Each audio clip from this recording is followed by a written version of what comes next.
Nga kjo derë janë futur të gjithë ata që e kanë ndjekur procesin e Hagës në këto vite. Nga kjo derë do të hyet edhe për të parë ditën përfundimtare të procesit, aty ku gjykata speciale do të tregojë nëse historia e Kosovës do të rishkruhet apo se e vërteta nuk mund të tjetërsohet pavarësisht kohës.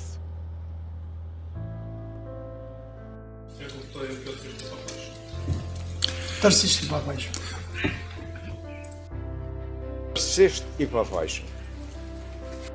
Jo një herë që jam i pafajshëm në të gjitha pikat e aktakuzës.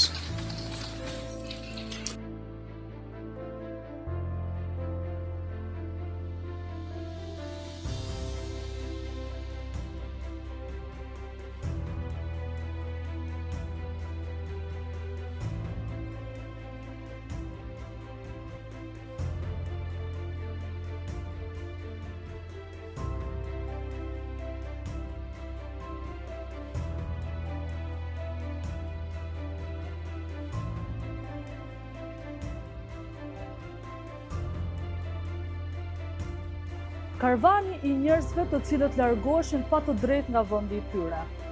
Masakra e Reçakut e shumë masakra të tjera të cilat u dokumentuan në vitet 1998, 1999 e deri sot në Hagë në nëntor të 2025-s ka qenë një rrugtim i gjatë për qytetarët e Kosovës, por dhe për ata që u bën bashkë për të mbrojtur vendin e tyre. Në fillim, për të larguar okupatorin serb, më pas për të bindur ndërkombëtarët për të fituar pavarësinë e tyre.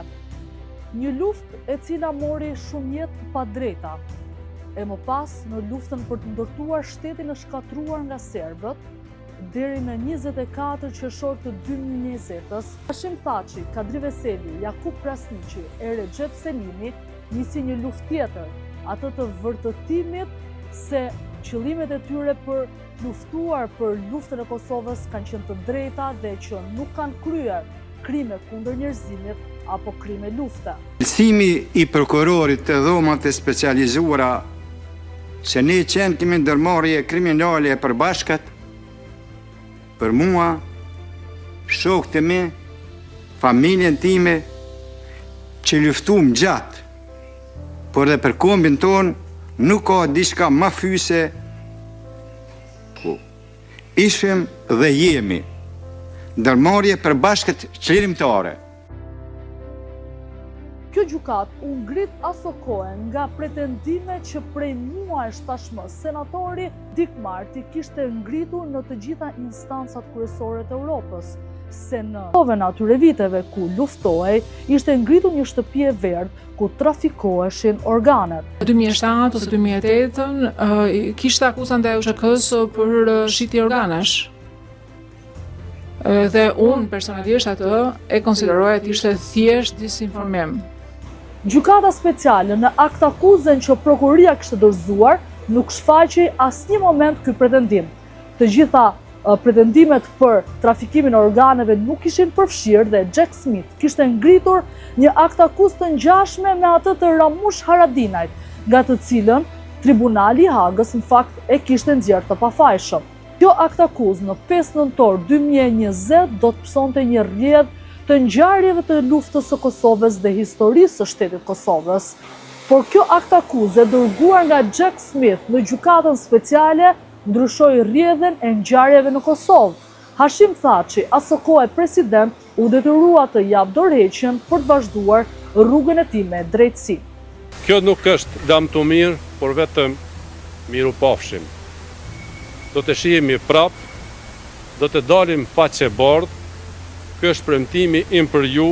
Ishte momenti kur ai deklaroi dorëheqjen dhe po atë ditë u nis drejt dhomave të specializuara në Hagë për një gjykim që edhe ku kanë kaluar 5 vite ende nuk ka përfunduar.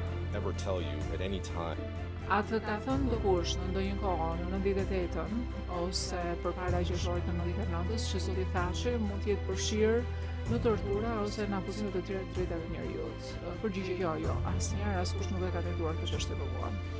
Nëse kam dëgjuar dikoj që thotë diçka për Thaçin. I vetmi person që kam dëgjuar të thotë diçka lidhur me këtë, por që ka qenë një koment më i përgjithshëm, ka qenë Milošević, s'kush tjetër. Megjithatë pati një kthes në këtë gjyq i cili po mbahej në Hag, dhe ishte momenti kur James Rubin ul në bankën e dëshmitarëve për të rrethyer drejt atë që kishte ndodhur pikërisht në luftën e Kosovës. Realisht me Adeline Albright dhe me UÇK-n, dhe unë doja në vërtet a dija nëse ndonjë prej këtyre pretendimeve ishte i vërtet.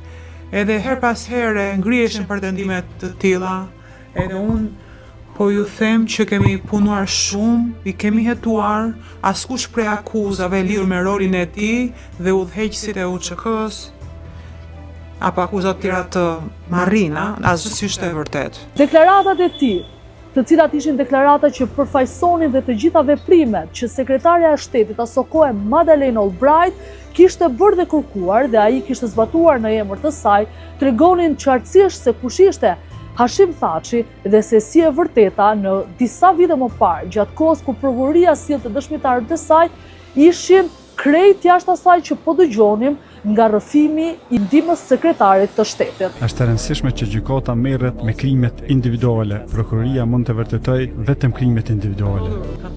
Ka kryer krime UÇK-ja, është çështje qendrore në këtë gjyk.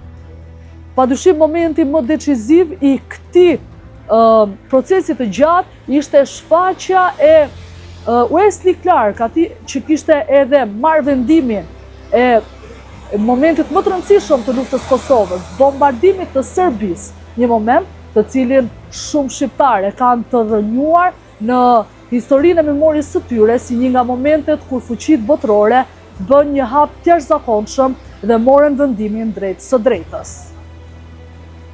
Pra, ka rend, por persona duhet të respektojnë dhe duhet të piqen të luftojnë për të drejtat e tyre.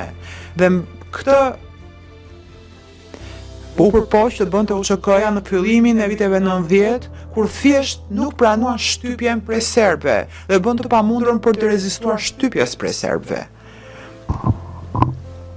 Pra, ata nuk janë terrorist. Pavarësisht se kur shkova takoja unë gjeneralet serb, ata më thanë po ata janë terrorist. Ata nuk janë terrorist, janë njerëz që luftonin kundër një regjimi të padrejtë, i jashtëligjshëm, i cili meritonte të largohej e të zvendësohej. Në pak muaj na ndajnë nga përfundimi dhe marrja vendimit e gjykatës speciale sa i takon Hashim Thaçit, Kadri Veselit, Jakub Krasniqit dhe Recep Selimit.